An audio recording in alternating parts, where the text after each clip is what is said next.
കൂടുതൽ വാർത്തകളും വീഡിയോകളും കാണാൻ ഈ ചാനൽ സബ്സ്ക്രൈബ് ചെയ്യുക. കൂടെ ബെൽ ബട്ടൺ അമർത്തുക. നമസ്കാരം. പലരും വിളിച്ച് ചോദിച്ചിട്ടുള്ളതുകൊണ്ടാണ് ഞാൻ ഈ മഹാലക്ഷ്മി മന്ത്രം വീണ്ടും പറയുന്നത്. മഹാലക്ഷ്മി മന്ത്രം ധനം വരാനായിട്ട് മഹാലക്ഷ്മി മന്ത്രം എങ്ങനെയാണ് നമ്മൾ ജപിക്കേണ്ടതെന്നും എങ്ങനെയാണ് അതിനെ ആചരിക്കേണ്ടതെന്നും മന്ത്രം ഞാൻ ആദ്യം പറയാം. ശ്രദ്ധിച്ച് എഴുതിക്കൊള്ളുക. ഓം മഹാലക്ഷ്മിയെ നമ. ഓം ധനലക്ഷ്മിയെ നമ.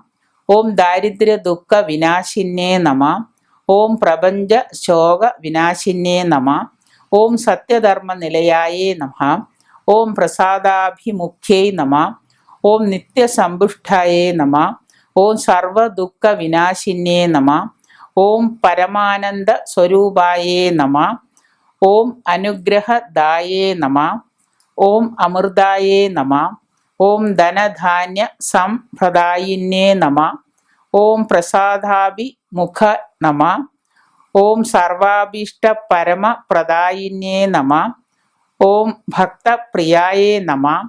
ഓം നാരായണ ഹൃദി നിവാസിന്യേ നമ. നാരായണ ഹൃദി നിവാസിന്യേ നമ. ഓം ആഹ്ലാദ ജനന്യേ നമ. ഓം ഹരിപ്രിയായേ നമ. ഓം സർവഭൂതഹിതപ്രദായേ നമ. ഓം ക്ഷിപ്രപ്രസാദിന്യേ ധനലക്ഷ്മിയേ നമ.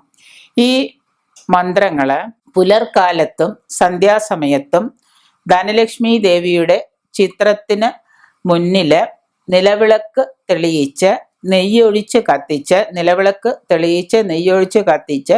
ചമ്രം പടിഞ്ഞിരുന്ന് പായയോ കമ്പിളിയോ മറ്റോ ഇട്ട് ചമ്രം പടിഞ്ഞിരുന്ന് കിഴക്കോട്ടോ വടക്കോട്ടോ തിരിഞ്ഞിരുന്ന് ഏകാഗ്രതയോടുകൂടി 21 തവണ നിത്യേന ജപിക്കുകയാണെങ്കിൽ നിങ്ങൾക്ക് ധനധാന്യ സമൃദ്ധി ഉണ്ടാകും എന്ന് മാത്രമല്ല സർവകാര്യ വിജയവും തീർച്ചയായിട്ടും സാധിക്കുന്നതാണ്.